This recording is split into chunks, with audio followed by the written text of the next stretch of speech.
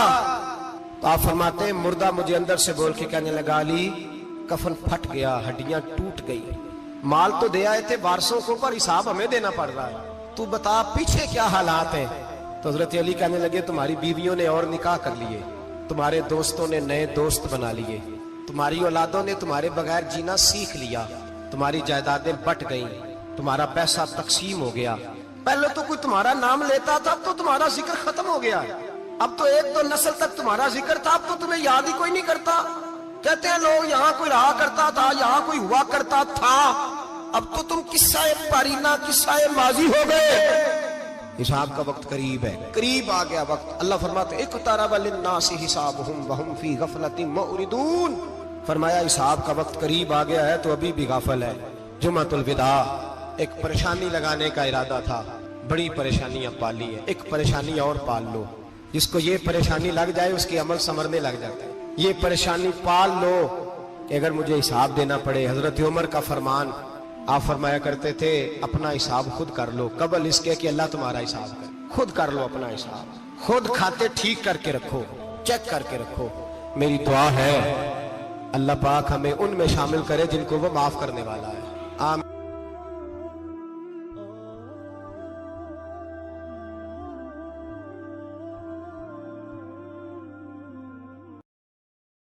نہ چھڈنا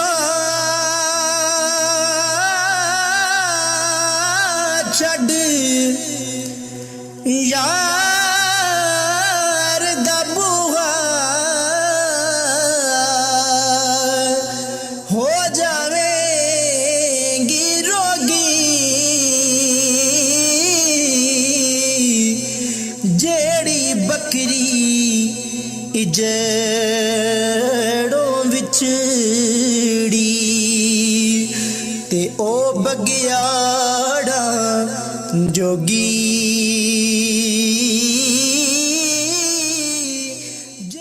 ٹر گئے یار جدائیاں والے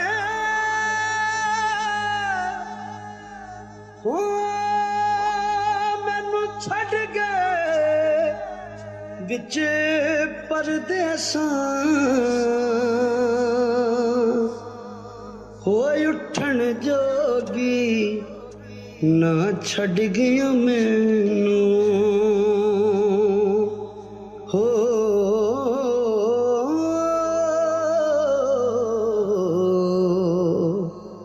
بیٹھی ہنجواں